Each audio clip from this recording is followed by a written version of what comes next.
Hello, everybody. Thank you all so much for being here tonight. My name is Amelia Frank Vitali. I am an anthropologist who has been working for a little over 10 years on issues related to Central American migration. And most recently, I've been focused specifically on what happens to young people from Honduras when they are deported back to neighborhoods that are often labeled as among the world's most violent. I'm very, very excited that Semeca has provided this space for us to have a conversation and a presentation from Tomas Ayuso. I met Tomas in the migrant caravan in 2018, but I had seen his work and found his work to be incredibly powerful long before I met him. I was in San Pedro Sula. I was doing fieldwork in San Pedro, and I had just started when I came across a photo essay called "The Right to Grow Old." And it struck me, it grabbed me as the most complex and beautiful and humane portrayal of a city and a place that was getting a lot of coverage, but a lot of very problematic coverage. And these photographs, this series of photographs that I saw seemed to capture something that I didn't have yet words to describe, and that was missing from so much of the coverage of the sort of Honduras murder capital of the world journalism that was happening a lot at the time and continues to happen, to be honest. And then I met Tomas during the caravan in 2018, not because he was taking photos, not because he was doing the work of a journalist, but because he was very intent trying to figure out how to help a family who was being kind of preyed upon by some right-wing provocateurs in Tijuana. And since that time, now 3 years ago, Tomas and I have stayed in touch, and we've had a lot of conversations about the way that we think about documenting these situations of violence and disadvantage and poverty and desperation.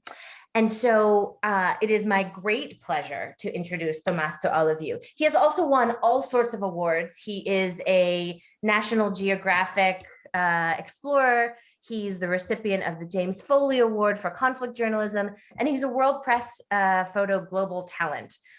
His work has been exhibited in galleries and public spaces around the world. And he is currently having a print sale. So if you'd like more information about that, afterwards, we can also get that to you. But I am delighted to share his work and his vision of Honduras and the Honduran diaspora and all of the dynamics of what is happening in Honduras and abroad with everyone here tonight. So I'm going to turn it over to Tomas now. He's going to talk for a bit, and then I'm going to show photos while he's talking, and then we'll have, I hope, quite a bit of time for some Q&A at the end. Tomas, take it away, and thank you so much for being here to talk to us tonight. Thank you, and thank you to the center for having me, and really thank you again, Amelia, for making me sound great. Just really appreciate it. All right. Well, yes, thank you all for coming. This is a complicated subject, but it's one that as time's gone by in working on the matters of migration and the prime motors of displacement, it's become more apparent to me the necessity to describe this specific aspect, that being the mental health, or should say rather deterioration thereof, for those displaced, even those who are the ones who are doing the displacing, and how it's a cycle that in these different waves of migration that have existed since maybe the 90s, excuse me, until now, how they are almost overlapping on each other and creating what now most people refer to as generational trauma, but folding upon itself within the trauma of the same person, almost like this. I can't remember the word right now, but kind of like an Escher painting, just eating upon itself and furthering, and in which you reach a point in which Honduran society, not to get ahead of myself, but I think it bears mentioning and shows how symptomatic one of the symptoms of this deterioration of mental health being that Honduras is currently experiencing a increasingly rapid and unstoppable rise in suicides. It was in 2017, it was 300 of youth. 2017, it was 300. 2018, it was 600. 19, 1,200. 2020, 2,400, and we can assume that it'll keep doubling and doubling and doubling. And I'll talk more about that in a little bit. So with that said, with that stage set, if you will, let us delve deep and hear the story of the person who made me really consider how deep the lash of mental health afflictions is being felt on the people who are quote unquote at risk. So this is Daniel. I met him in a safe house. He was running away, and his whole family was gunned down nary 12 hours before. He was on the run with his pregnant girlfriend, and he was terrified. He knew that one mistake, one bad turn will result in the extinguishing of his whole line. And he was terrified. He was just about to leave. And somehow we came across each other and we were talking. And I hadn't, I felt the sensitivity of the moment. I shouldn't be taking pictures of the man as it is very much definitively the worst day of his life. So as I'm speaking to him, I sense that he's spiraling.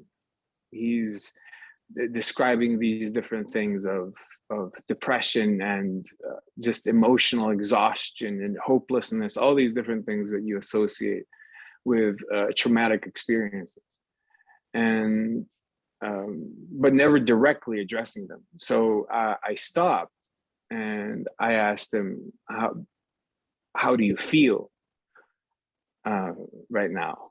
And which might seem like a trivial or redundant question to ask, but the way that he reacted, which was with a small laugh, a deep sigh, and then he just shook his head and stayed quiet. I said, "What's wrong?" He said, "No one's ever asked me that, period." And then I took his picture. That's when that moment happens. And we kept talking, and he told me, "I feel miserable. I want to die. I wish this had never happened. I wish I could go back in time." All the things you would expect from someone who had just lived what he lived through. And he asked me to look at the picture, because he said, I haven't looked at myself in so long. And I showed him, and he started to touch his eye socket, and he just kept remarking on what he had become due to just the unstoppable stress of being persecuted and threats and so on. He kept saying, he's like, "Look at my eyes. Look at how much weight I've lost. Look at, oh man, he kept on saying these things. He kept on saying, I don't look like I'm my age. I forgot now specifically, but I look a lot older than I am, is what he said. And I'd like to open with this small story specifically because it gathers the narrative. It's a narrative microcosm of what the rest of the people I'm going to speak with share with Daniel. Perhaps not in such a dramatic way, but similarly. So if we could move on, and this is, Daniel lived in a neighborhood much like this, in which everyone's on top of each other. Everyone knows everything. Everyone can hear if in the house next door there's domestic violence, or if in the house next door everyone knows. Well, there's a saying that I abide by, which is all conflict, as meaning armed conflict, and criminal conflict is local. And so in this case, in Honduras is in a state of conflict, where just not only because the UN does not see it as an active war zone, perhaps as in other places of the world, it looks like it, feels like it, might as well be it. And if we go to the next one, we can see like this is just this is how people live. Like everyone knows who's the gunman, who's slinging drugs, and how to act depending on who you're around. So Amelia, if you could keep going and stop at the climate change there. So before we keep going and getting back to the city stuff, I just wanted to set the stage of what Daniel was facing, meaning that he knew and had known who were the ones who killed his family, who destroyed his life way before they came in. They weren't faceless. They were people who had prior had threatened him before, or even had congenial happy times together, or shared a beer, shared a cigarette or a joint or whatever it may be. But the rules of this contorted society dictated that he would be on the receiving end of their fury for violating some norm.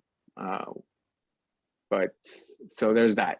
So before we continue talking, I guess I want to show the different generators of trauma, where the metastases of crises, as I guess like to say, and starting with the more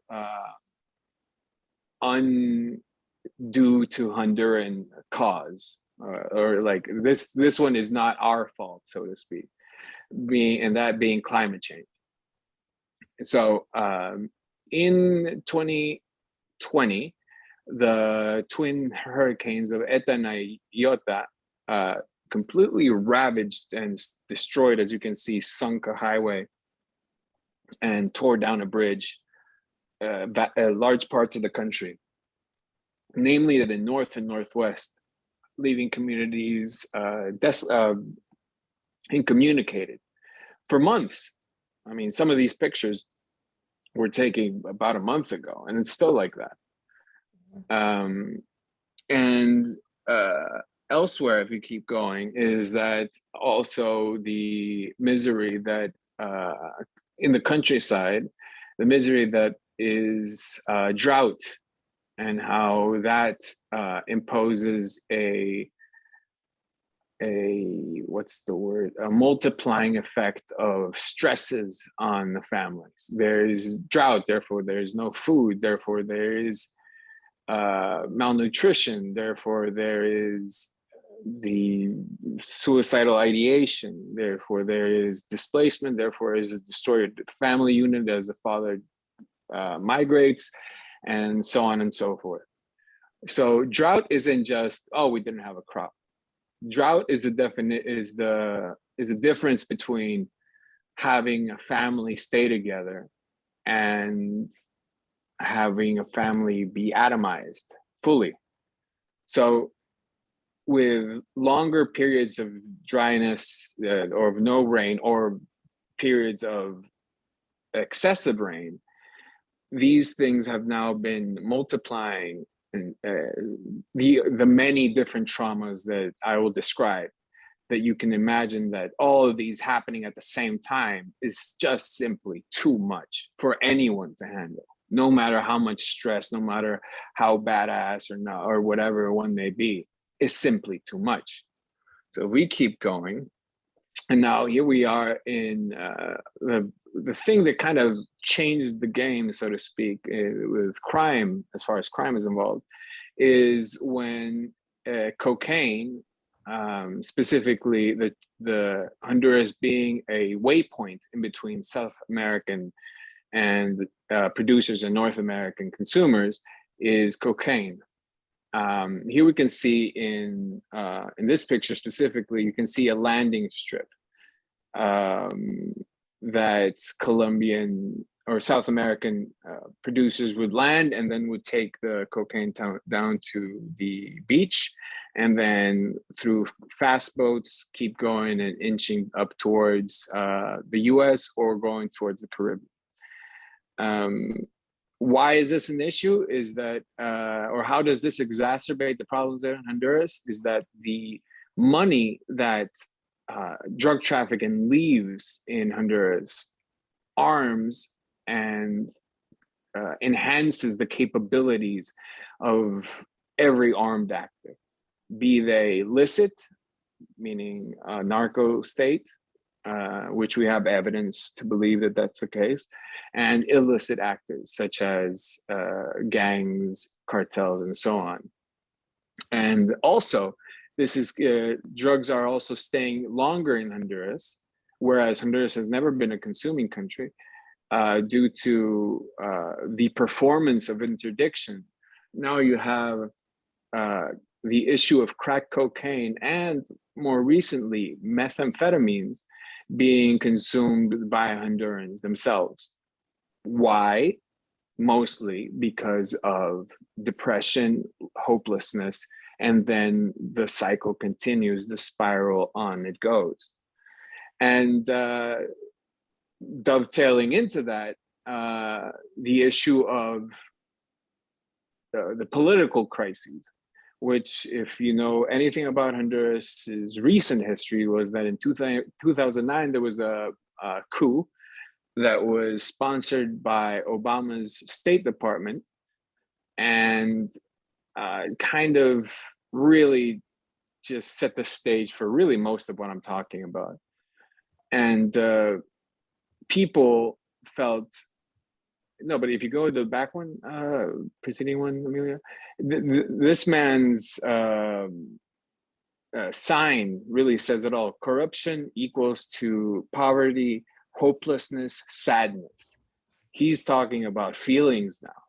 You know, he's not talking about corruption means materially anything. He's talking about he's describing what the people feel when they know that they're being robbed of these things. So and you could in most of the protests, unlike, you know, sometimes it's typically the younger folk, you know, in this case it was people across society coming in and marching. And all of this anger, furor, hopelessness, and sadness is directed towards one man specifically, that being Juan Orlando Hernandez, who kind of typifies the Banana Republic figurehead, acting, behaving fully, except it's not bananas that he's hawking, but more so cocaine. As we have found out that his brother was in charge of mobilizing the Honduran state to aid and abet Colombian producers for Mexican clients in the trafficking of cocaine. Either way, the fact that this man has been able to flaunt the law, and so has his party, and kind of really brutishly strongman his way through society and reshape it to his own convenience, has added to, as quoting the man in the previous slide, sadness and hopelessness. And if we continue, This has been also explodes into rage, the popular rage of people going after the security forces. And if any of you are Honduras watchers or care about Honduras, you'll find out, you will soon see similar scenes play out within a month, as unfortunately there is an election happening and it's all but guaranteed. I was just on the phone actually with a source talking about how there are plans to do quite possibly very violent things. And another source telling me what the response of these gentlemen will be. Notice their shields. They are in English and in Spanish.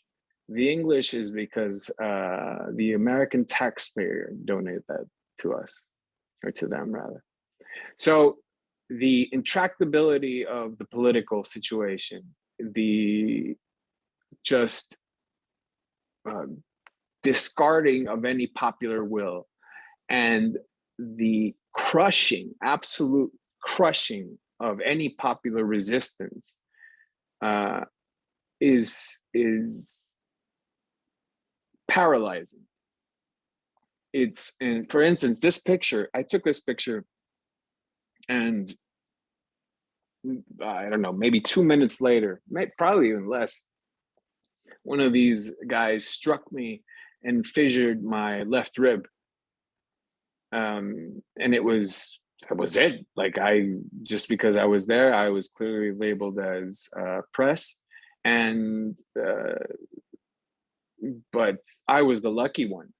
There was, in this particular protest, there was 24 people who were struck with bullets, high caliber rounds, and many of which died too. So when you have that in mind, it's like, I vote, they steal the election, I protest to have my vote respected, and then I'm killed. It just sucks any kind of will to do anything. So if we keep going, in this hopelessness, other actors have filled in the void. And in this case, particularly in the absence of economic hope, in the absence of political hope, and the absence of, due to corruption, of proper education, you have, and the atomization of the family unit, you have gangs filling in this role. So in this moment, we have 4 gang members passively and actively recruiting this boy by telling him, hey man, here you go, 5 lempiras, which is our currency. Go get us a Coca-Cola, or here's 10 lempiras, go buy us a Coca-Cola, keep the change. And little by little, they start grooming him. And next thing you know, he enters. Or you have like the case of this boy who chose to flee. He was 7 or 8, and he was by himself in the middle of Mexico. Why? I asked him, how did you get here? How would you even know to get here? And he said this as he was weeping, again, because he hadn't talked about his feelings. No one had spoke about nobody had asked him about his feelings, just like, did you eat? Have you been sleeping? So on. He said breathlessly, my mom just pointed me in this direction because she knew what was going to happen to me, because they already got my brother, and just like tripping over his own words. His life is already fully down this spiral that I've been mentioning. I'm afraid that I don't know where he's at now. I lost touch with him. And because you have these different violences, different armed groups vying for control, for the scraps that there are from society, you have what I refer to as generalized violence. Not only violence that is between these actors and their own contests for territory, but you have the many, many bystanders. And the spectacle of it all, as you can see here, everyone's watching. Behind me was a a rather graphic crime scene that was left there for everyone to see. And if we keep going, the same thing, you know, look, you can see the people to the right looking at the face of the man who just saw his brother who had his body brutalized by and he had nothing to do. He was just thought to be a snitch, which turned out he wasn't. It was a case of mistaken identity. But with the value of life having plummeted completely, doesn't matter. That's it. And this is more or less the same. If you keep going, you have, I think this is right below where you can't see. There is several bodies dismembered and assembled in a very gruesome way, with the purpose of chilling and sending fear towards those who find it. A message. That's why it's called, I call it performative violence. It's not only to cause extreme pain to those who are targeted, but also for the survivors, and that as a message and warning, you keep doing this, this is your end. But you'll see that in the faces of the police officers, they are being affected by this too. And so are gang members, but I think I'll talk about that later. And then there, as another generator of trauma, is police brutality. As Juanito here was shot, I think 11 or 16 times, and somehow didn't die. Again, in a case of mistaken identity. And if we keep going, we have the case of Hennessy's, which is economic violence. Because she lives in a gang-controlled neighborhood, supplies aren't able to get there. And she's malnourished, starving, and just the will to live is sapped when you're starving. And I'm quoting someone whom we'll talk about in a second. Or Josefina, who was a victim of gender-based violence, but more specifically sexual violence. She was, I guess it's better to not get into details, but she was tormented for decades or so until she was able to escape and really come into her own as a woman. But not only did she have physical scars all over her body, but she would say so herself, I can't sleep. When I close my eyes, I see my aggressors. Just embodiment of PTSD. Unfortunately, I also lost contact with her. I wish I knew what became of her. But the one comfort I do find in her story is, when we were talking, is that at least now I can be myself. And she would find the ways to do that by putting a flower in her head or painting her nails. So now, those are the many, many, many generators of stress and trauma. And one final generator is the way that Honduran cities have been informally developing over the past, since the privatization of the economy in 1992, which is just putting people on top of people and on shoddily build houses and apartment buildings that are concentrating population in Tegucigalpa and San Pedro Sula. And that is just, there's no water, there's no electricity. These pictures are all Tegucigalpa. There's high pollution, but people, as you can see here, will find and keep expanding. This is at the very frontier of Tegucigalpa. They keep going because of drought, for instance, is too bad in their part of the country, but they're too afraid to migrate. So they make a shack out of salvaged material, whatever, just to live. But at this point, they're so far down the spiral that it is unsurprising to find people who are completely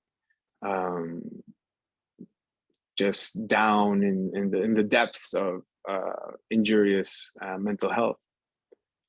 And so what are people doing is to their with this hopelessness?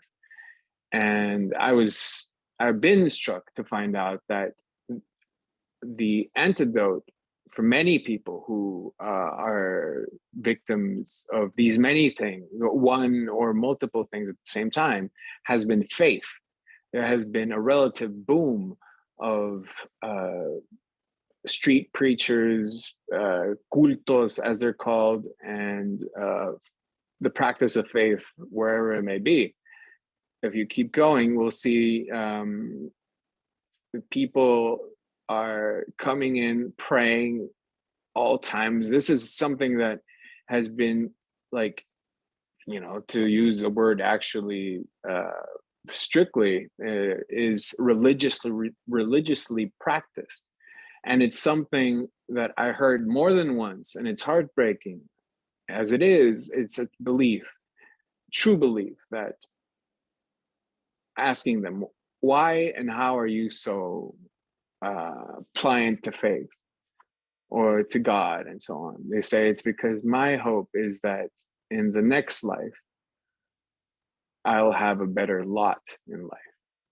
So it's for many of these people who I'm discussing right now, the belief that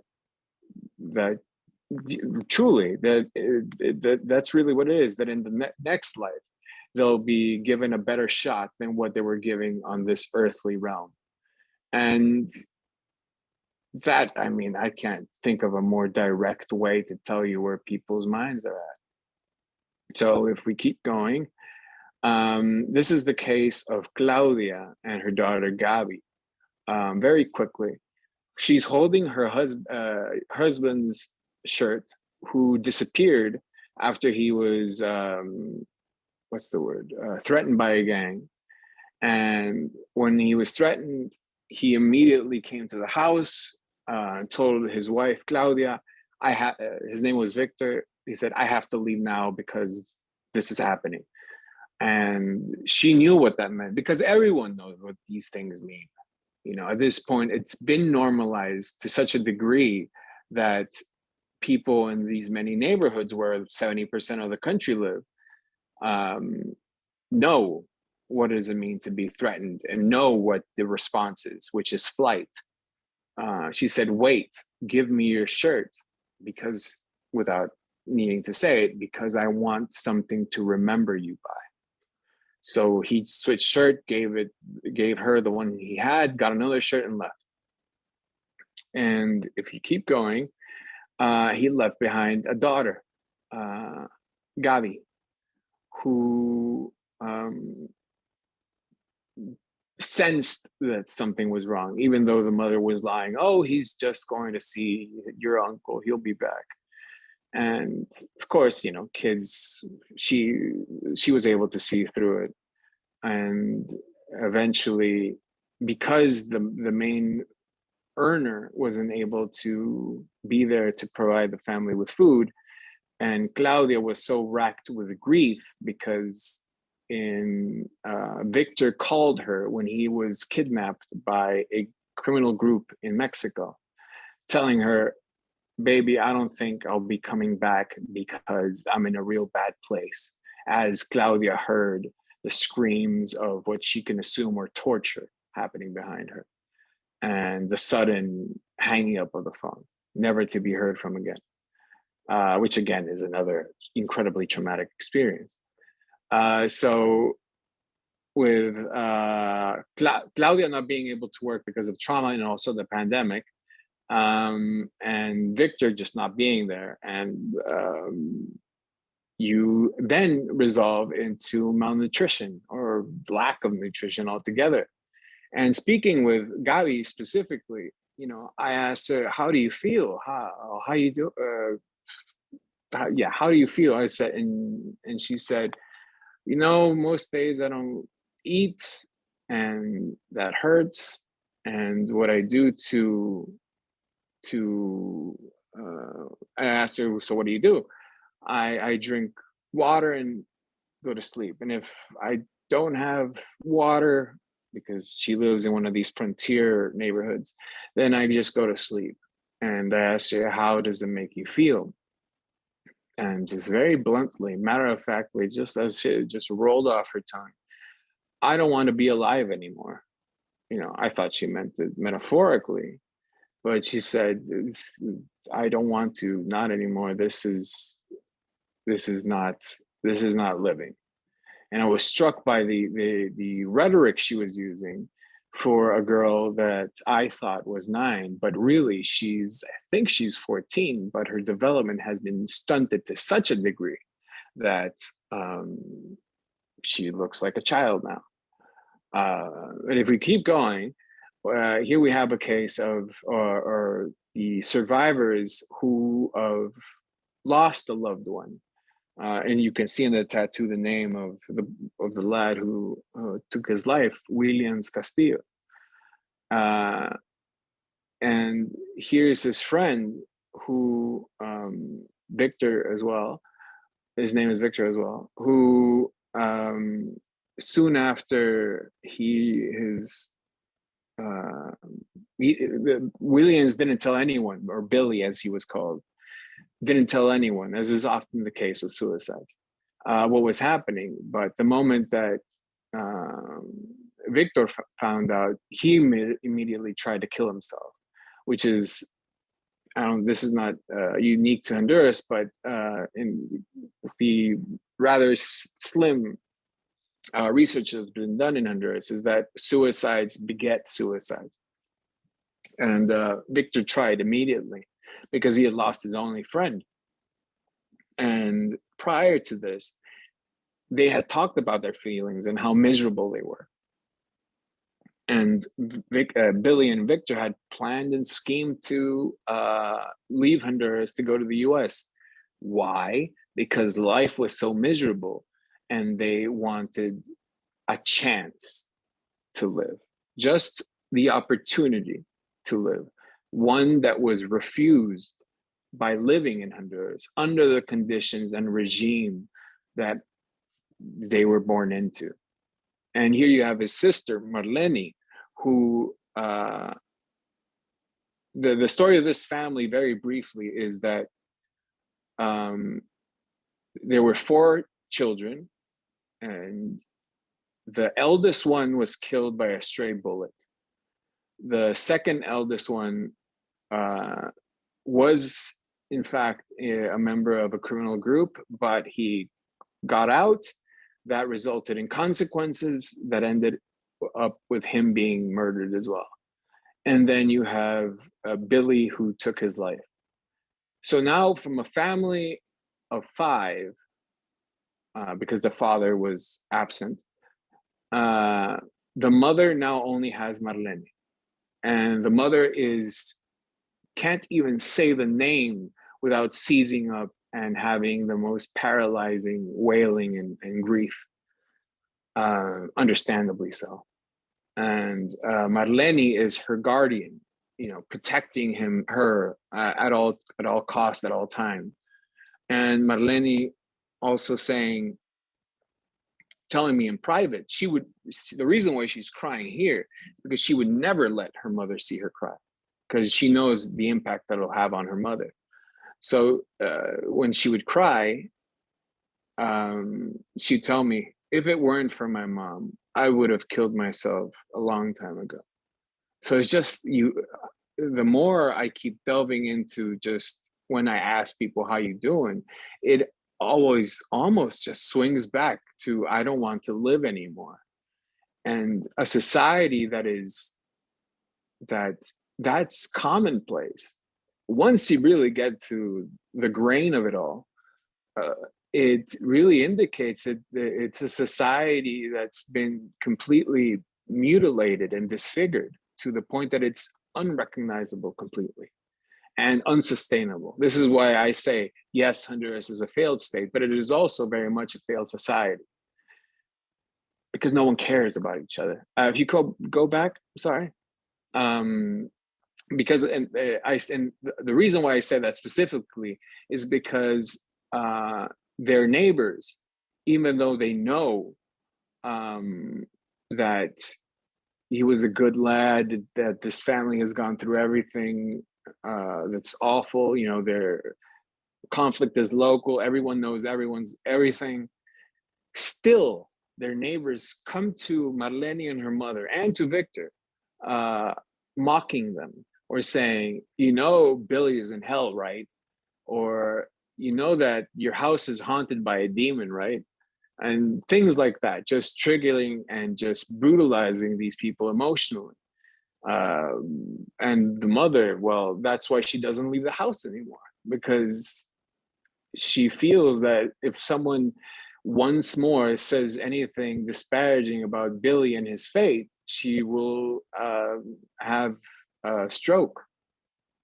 And that's more common, as you'll see very soon. So if we keep going, what we have now is just how mundane the madness is. As we see this child seeing a body being picked up by the coroner. And if we keep going, and how a sicario would justify rather easily how life is cheapened and why he does it. For him, it's just a job. But if you poke at it a little bit more, you find out that he had been a victim prior, that a gang had come to his neighborhood and just killed families wholesale. And he was, from a young age, completely directed towards vengeance. And eventually, since he's good at what he does, he started murdering for hire. And the last time I spoke with him, he went by Carlos, I believe. The last time I spoke with him, he told me that he regretted it. He had found faith. He was looking for redemption of some kind. And he wanted to quit. Unfortunately, in his life as a sicario, he had made many, many, many enemies. And he was found in several bags in a river. And if we keep going, with life cheapened to its, as like you can hire someone to kill someone in Honduras for about Emilio, what's 500 lempiras? Yeah, I don't know, but it's 500 divided by 2. There you go, $25. For that, you can get several people, a person murdered. So consider that. And so the case of Leonardo here is the inverse of how mundane the madness is. His sin is that he said a word associated with one gang in the territory of another gang. And for that, he was brutalized, beaten up horribly in very much the same way, very similar to the story of Emmett Till as far as what they did to the body itself. And his mother did the same thing of having an open casket because she wanted the neighborhood boys who were flirting with gang life to see what the result will be through her pain. And here is his younger brother looking at what remains of his brother. And if you see on the coffin, there's a small picture there. And it's a picture of Leonardo when he was in first grade. The only picture they had of the 17-year-old. This is something else that hurts doubly so when someone passes for these many people that I'm discussing, is their fleeting existence. They have no proof that their family member existed. They have a picture here or there, but for the most part, they have nothing. And that hurts even more, because I've spoken with people who say he only exists in my head, which is absolutely horrifying. And if we go, and Amelia, you can go at a pace through the next one, is in the migrant route, you have all these faces, all these people. These are all these folks who left Honduras for the many reasons I have described. They left and they were never seen again. These are the pictures people use to look for the disappeared. And if you have a disappeared family member, if you continue, you have a forever unresolved question. The person who's left behind will exist asking themselves this quantum question, or they will resolve to this quantum statement: my loved one is alive, my loved one is dead at the same time. And as if you can go through it, Amelia, you can see it in their faces. If you could stop here for a second, I think this Avelino story merits, kind of summarizes everything that we've been talking about. Don Avelino, his daughter one day was, his daughter went to a party with some guys and disappeared. Avelino searched far and wide, could not find his daughter. But he ran out of money to pursue his search. So one day he was repairing a house, the house behind him, and he slipped and fell and broke his back, left mostly paralyzed. And as we spoke, he hadn't given up his search, and and as we were speaking, his facial muscles wouldn't move either. But as we were speaking, he was telling me his story. He was just, tears kept streaming down his face of a body that he couldn't move. And I asked him, what is your dream? And just something along those lines. And he said, I know I won't see my daughter, but my dream is that in the next life, I can pick her up again on my own 2 feet.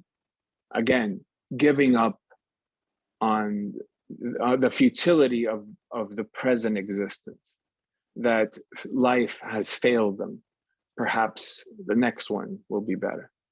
And if you can keep going, these are just so you can notice the faces of the people who are left behind. They are in 2 places at once. Most of these people also have severe anxiety issues, have had 1 stroke, 2 strokes, have had heart issues, blood pressure issues, all kinds of things. And many of the cases, they don't even have a picture to remember their folks by, just a dormant Facebook profile, or perhaps a WhatsApp account that will last as long as that number isn't replaced. So it's just the fleetingness of it all is also something that's on their mind, and they try to hold on as much as they can. And these are unseen scars, but there are also the visible scars, not on the body itself, but on the communities. And here we have, if you can scroll through, these are houses that were forcibly emptied by gangs or by the conflict, where you can see nature reclaiming these concrete edifices. And many of the times these houses are used as what's called in Honduras as casa locas, where they kidnap people, torture people, dismember people, and oftentimes they're in the center of a neighborhood. They're trying to bend to their will, with the precise reasoning being that if it's in the center, everyone will hear the screams, everyone will hear the impacts of a machete to terrorize everyone into submission. And it works. Once it is used up, they move on. And now I'd like to talk about gang members themselves. These 2 kids are gang members, were. Unfortunately, their fate is unknown. But you see the same things happening over and over: malnourished, and no education, no future, difficulties because they belong to a certain neighborhood, so they were barred access to different parts of the city just because of where they're from. Think about it: if you are, most people, or in New York City, like if you were from the Lower East Side, you simply could not go to West Village because you will be murdered, something along those lines. So if we keep going, this story is particularly of interest, of like why someone would enter. You notice in this diptych, the panel on the right, you see a tattoo. That tattoo says Noemi, which is a female name. And I asked the gang member, "Oh man, is that like your girlfriend?" You know, just to make some joke. And he said, "No, that's my mom." And I said, "Oh, that's very sweet of you. She must love that you tattooed her name." I said, "No, I barely knew her." "Oh, what do you mean?"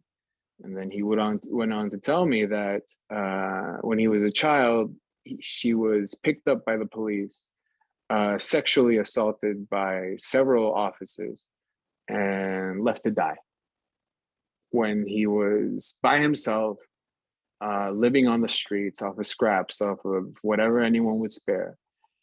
It was the gang who saved him. And that's one of many stories, many ways that people end up in the gang. If we keep going, the story of this lad, you really can't see here, but over his right eye, he has a huge scar that he was hit with the butt of, he was defending his father, who was being beat up by elder gang members, and they struck him in the head open. And his dad, because he was so, fragile masculinity, after the fight, he hit his son and said, like, "What the F are you doing? You shouldn't be doing that. I should fight my own fights." And he left the boy to the care of his mother. And his mother was a sex worker, and she was very much drug-addled, according to him. And she would work with the boy in the room because he didn't have anywhere to go. So one day, one of her clients was being particularly violent, and he went to save his mother, again, because that's the nature of the child. And his mother, instead of, I don't know, kicking out the client, she kicked out her son and said, "You're ruining this for us. We need this. Get out." And a dog was passing by, pointed out to the dog and said, "That dog is more of a son than you are, or you could ever be." Again, completely dehumanizing, devaluating the boy for good, irreparably so, until a gang found him. And if we keep going, you can keep at a steady pace. This mindset of paranoia, they're gonna come, of ever vigilance. If we'll see in the next line, the code of the street being hear nothing, see nothing, speak nothing, is really drilled into people's head. So there is a distrust in communities, and you end up with people almost primed to enter these groups, because there's a sense that there will not be justice if something happens to me, as is the case on this next slide's story. If you can see in his tattoo, the date is 21/04/2021. That's this year, April 21st, with RIP and the name of a man. And I asked them, "Who's that?" "That's my dad. He was shot 20 or more times in the head, because the gang hated him so much that they wanted to desecrate his body to this degree." And he said, "Because of that, I hate them so much. My life has lost value completely." And he decided to pick up arms, join a gang of anti-MS-13 group specifically, and became a child soldier, because he's only 14, and has become a hate-filled killing machine, in his words. I asked him, is this life? Is this good? Like, what do you feel about this? And he said, I know this is terrible. I hate this. I wish it would have gone any other way. But when they did this to me, I had no choice. And I could see that he was very lucid when we spoke, that it was something that he truly meant. And many a gang member, many a sicario will tell you the same story. And I asked him, where does this end? He said, when they kill me. I won't, this is my sole purpose in life.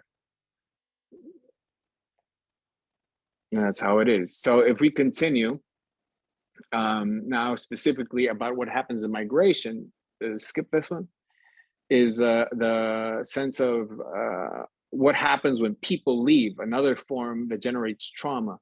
And here you have Tavo with Jimena, lovely relationship, the granddaughter, grandfather, just beautiful. But then we go to the next one. And this is the moment when he's saying goodbye to her. And not goodbye for, hey, I'll see you in a little bit. This is goodbye with the understanding that he'll never see her again, as she's being displaced due to her father's being brutalized by police brutality. Pardon the redundancy there. So it's a multiple level goodbye. I understand this is the last time I will hold you, kiss you, hug you. And also, not only because of the migration, if the migration is successful, but also if the migration is not successful, as we discussed before with the disappearances. If we keep going, these are the feet of a 15-year-old Mauricio, who walked for 30 or more hours after his whole family was abducted. And if we keep going, you can see in his face that he's, at first we were talking about Honduras, and as soon as I started talking about this subject, he came apart, and he started saying repeatedly, I'm just scared. I'm just scared. I need to go home. I'm scared. I don't like this. If I don't have family, then who am I? I gave him my phone. He called his family, and I put him in contact with people who could get him back home and leave Mexico.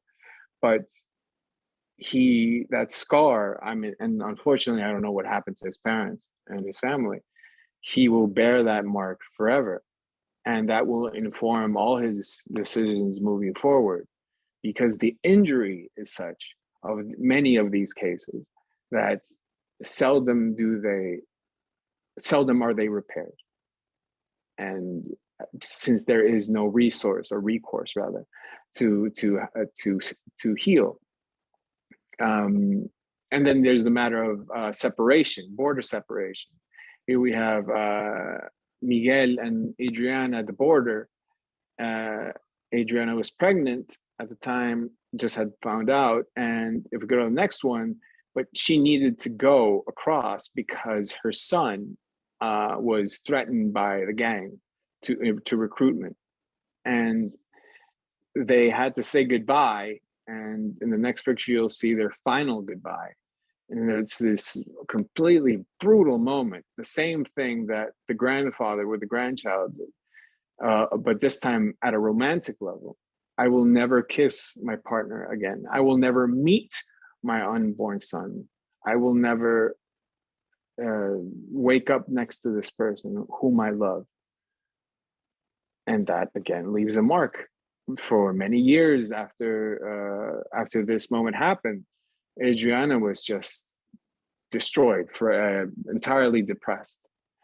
And if we keep going until we get to the triptych, This is Moises, who's a lad I've been following since 2016, I believe.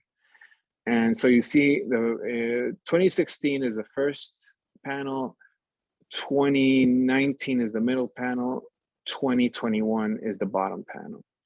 You can see the slow aging and sunken eyes of the lad as times go on and desperation increases and difficulties amount and everything just keeps getting worse and worse, and then the screws keep on tightening and tightening. And but what else can you do? He has children, which if we go to the next one, the same thing you'll see here. This is his partner and this is his child, Maya. Again, you can see this is in Honduras, you know, particularly taking care of her dress and her aesthetic and her just being a young woman.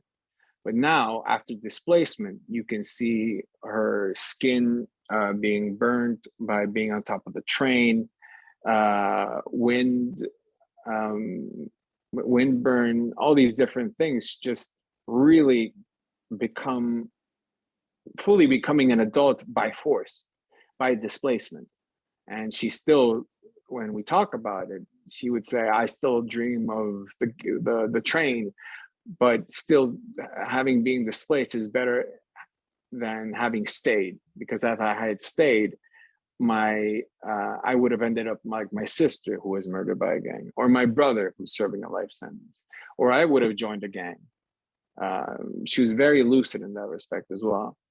But she did it because that is what migration ultimately is, a refusal of the status quo. And if we go to, and then there's the people who stay, and such as the Benedict family, who will stay to fight against the dispossession of their lands. I don't think we'll have much time to speak of this, but there are people who stay despite their traumas and are traumatized in the process, but they fight they stay to fight for their land at the expense of their own soul, but for the sake of those yet to be born.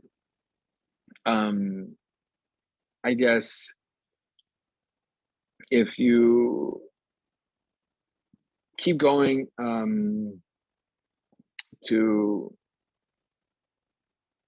the next one, I guess in every single case of those next slides, everyone has a perfectly reasonable reason why they went.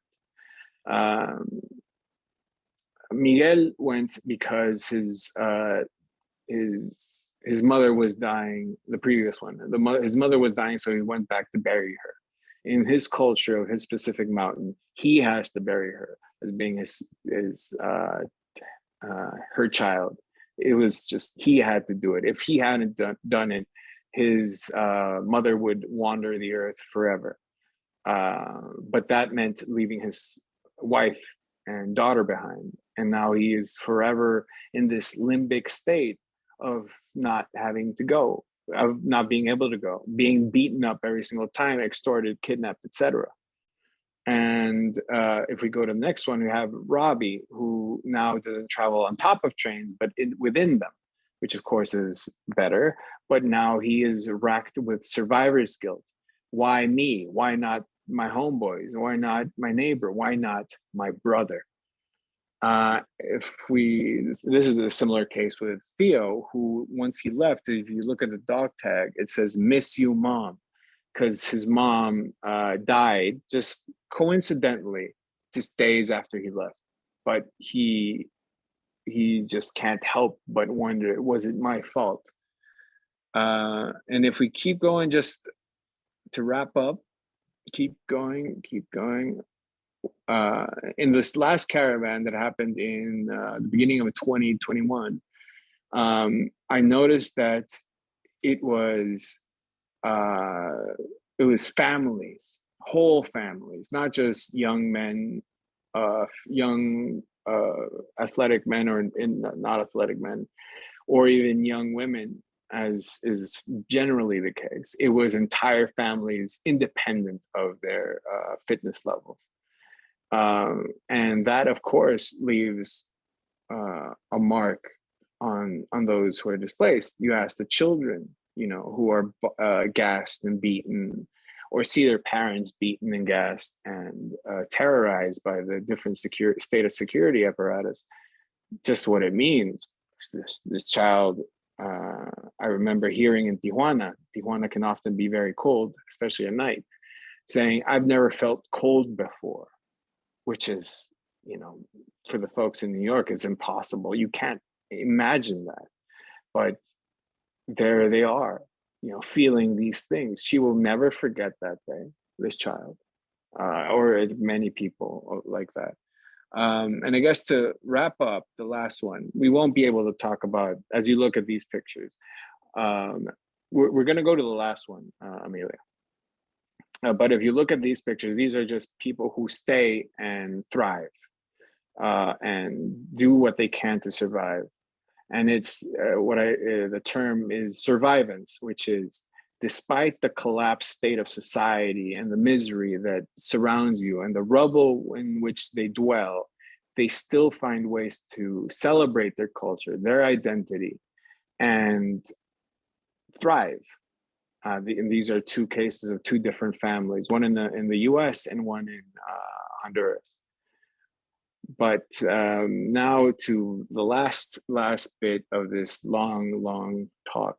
Apologies for not stopping to breathe for a second. But here's Ronald. He is 20 some years old, farmer who completely drought-stricken, many failed crops, newborn baby, moves to San Pedro Sula, which is a city, from his village, finds quickly he's immediately extorted and assaulted by gangs, lives in the periphery where there's no access to anything. So he's also starving with the weight of having left behind a starving child. He is pressured to the point where there is no hope. And there is this maybe Pyrrhic dream that if he goes abroad, there will be safety, but he doesn't want to go. But he has to come up with a solution, or he faces that his daughter will starve. And when I met him just before he left, he was tearing himself apart. "I don't want to go," was the refrain. "I don't want to do this." And that is the refrain of most of the people whose faces you've seen, whose names I've said. And ultimately, these traumas will continue to accumulate.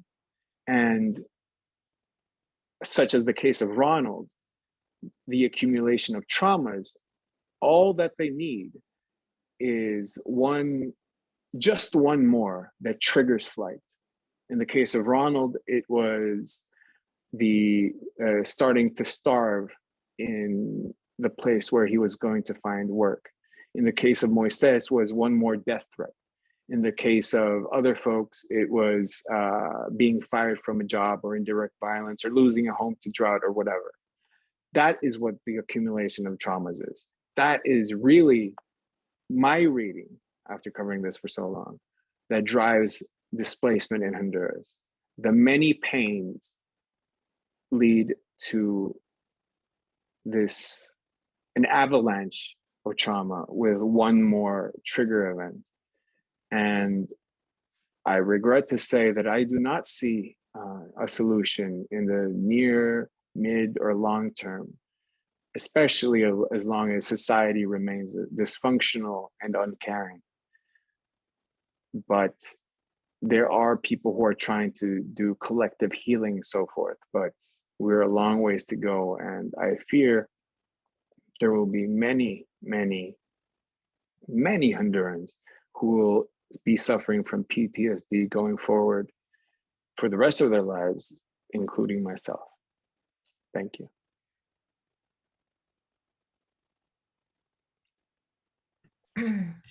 Tomas, thank you very much for that talk. I think it is often the hardest thing to communicate to an audience that would like there to be a kind of happy ending, a twist to of hope, or something to look forward to in the future. And it's very hard to let people just sit with the starkness of the reality. I also think that your work is sort of an answer to a couple of things that people often say about migration. One being that trying to determine whether people are economic migrants or refugees. And I think your work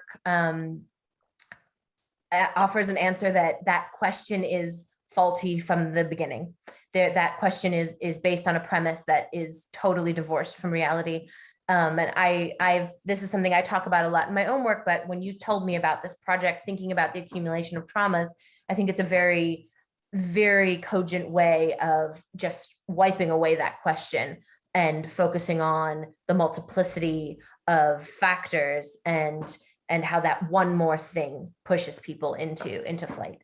I also think your work is an answer to the sort of perennial question that pops up in the United States whenever there's a caravan or whenever migration numbers seem to go up, that somehow that must be a response to something happening in the United States, that somehow it must be because of new policies or George Soros or whatever. And I think that what you show us is very clearly that people aren't making these decisions based on some sort of geopolitical analysis about chances of getting into the United States, but it's so much about being pushed because of these layered traumas that just make life untenable at some point.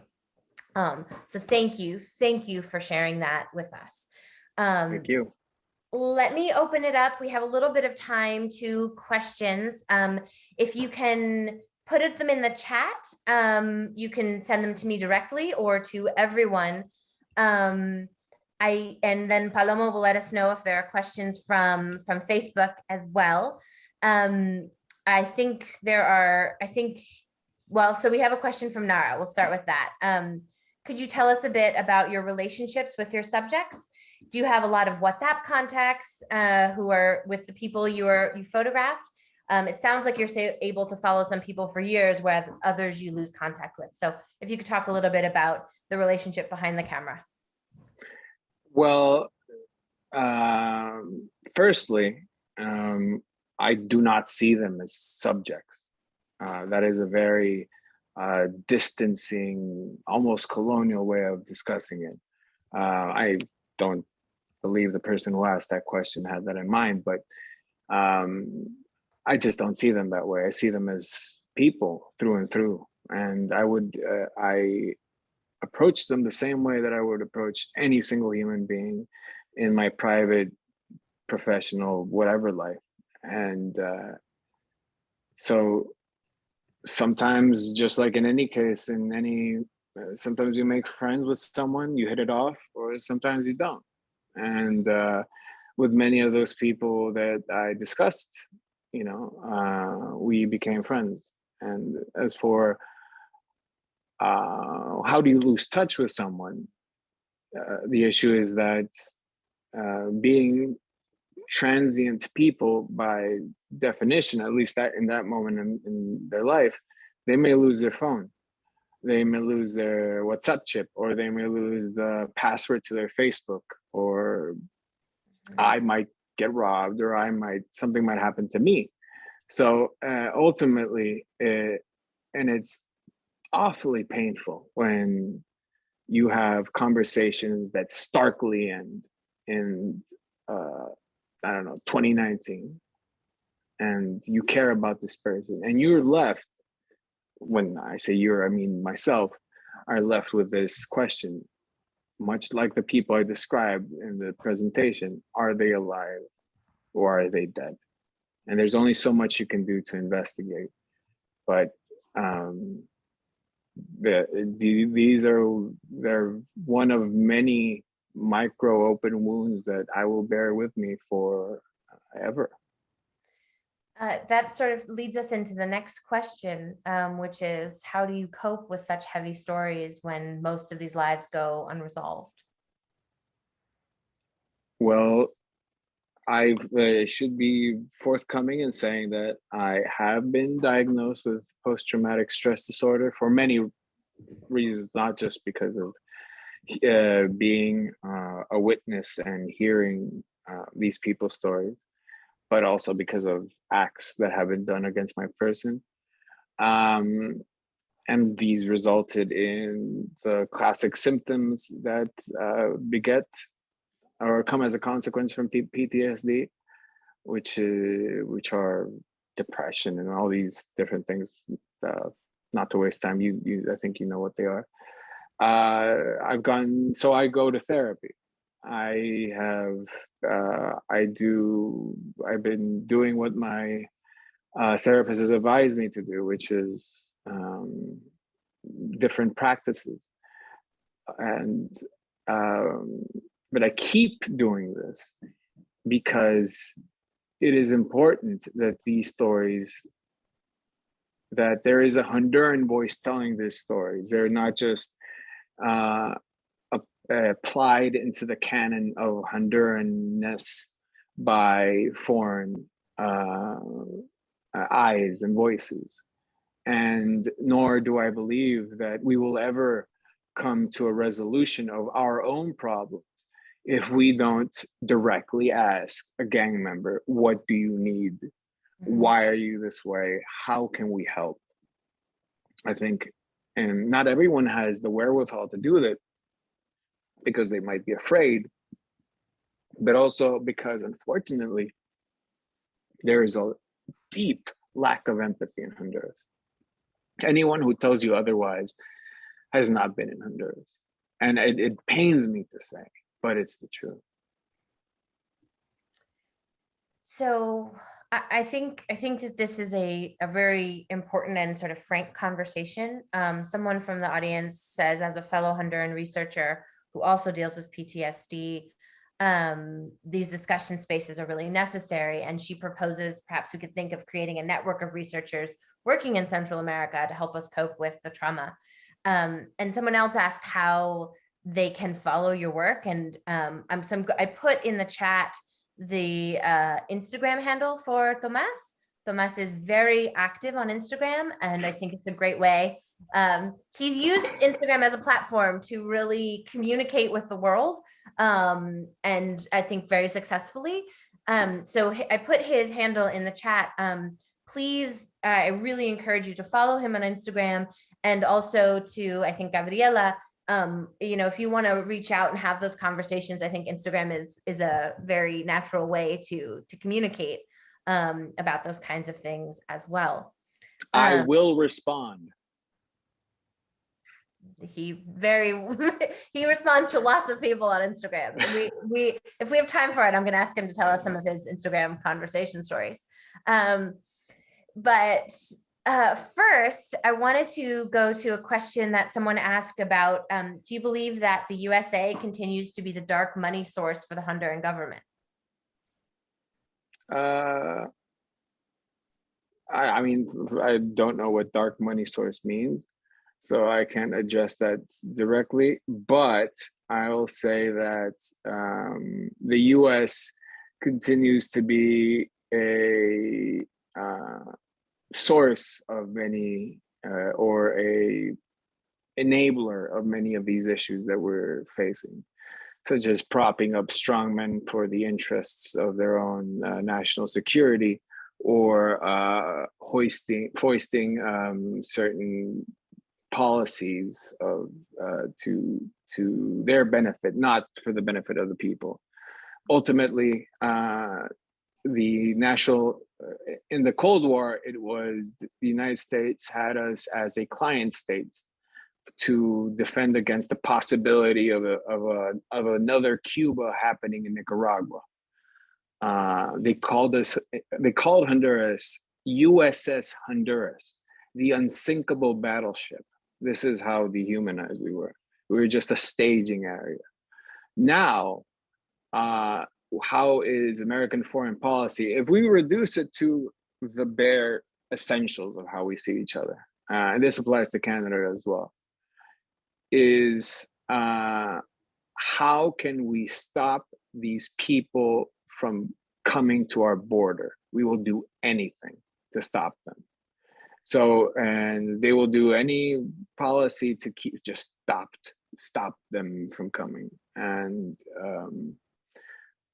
so is the US a net good or a net negative?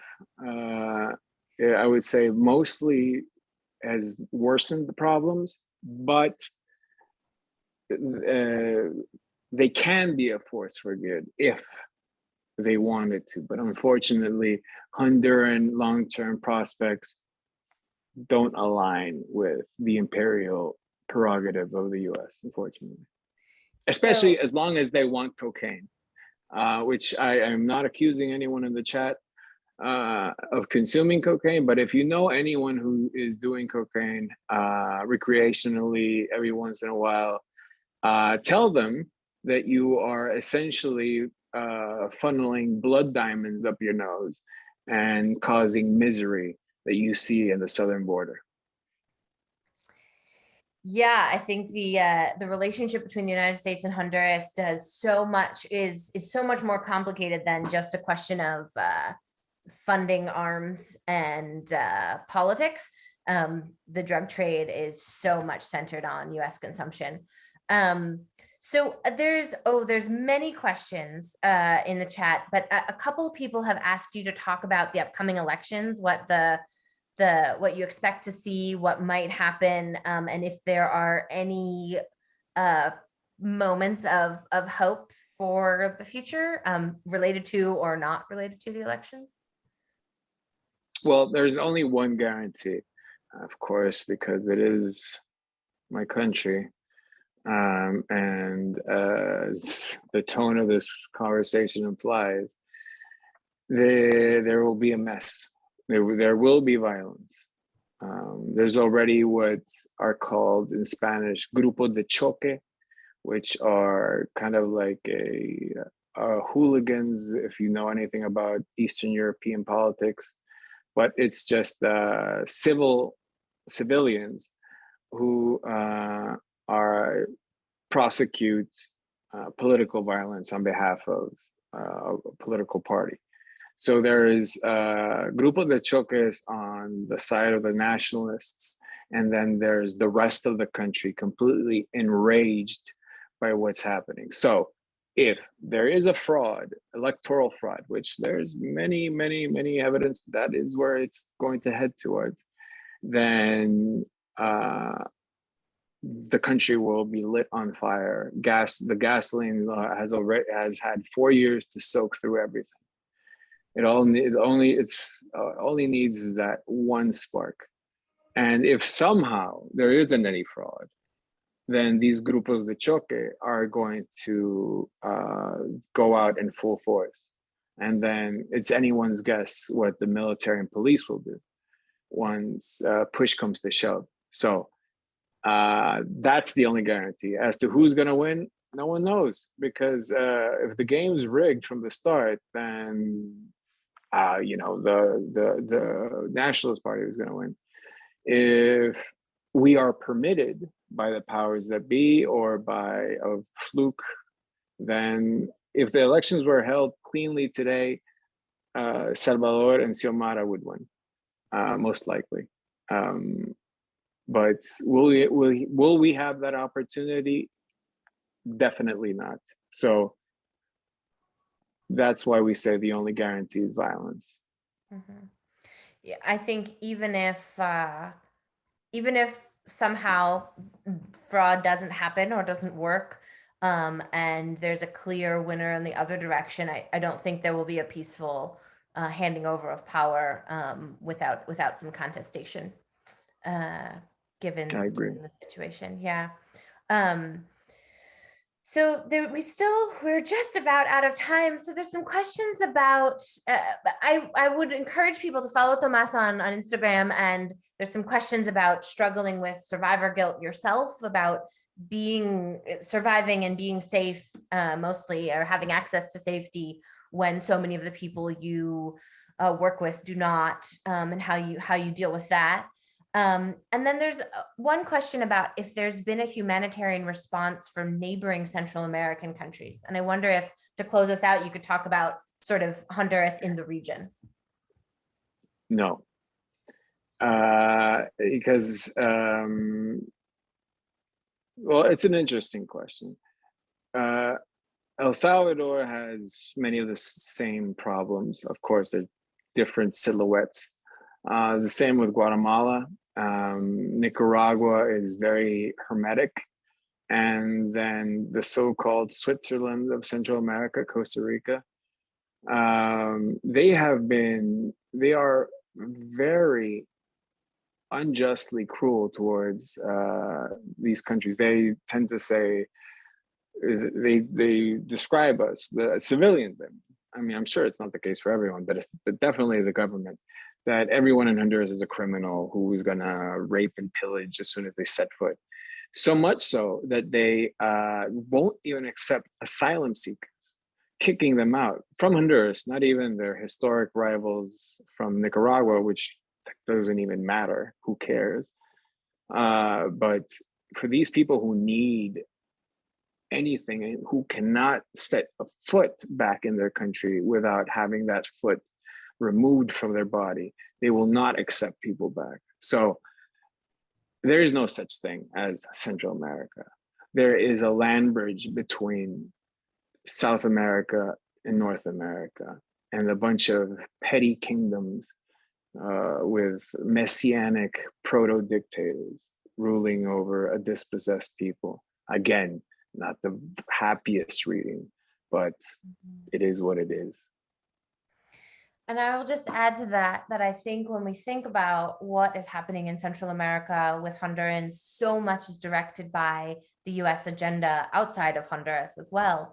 Guatemala did a lot of the work of disarticulating very violently the caravan that Tomas showed us photos of from early this year, because of pressure and direction and resources from the United States. And when we think about the region, the agenda is set by the US's migration interests at the moment, really paralleling what Tomas was talking about during the Cold War era, just with a different lens of what is the security issue for the United States now.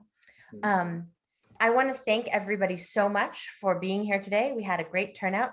Tomas, do you have any final words that you would like to share with everybody? Well, other than thank you, because the turnout was indeed wonderful.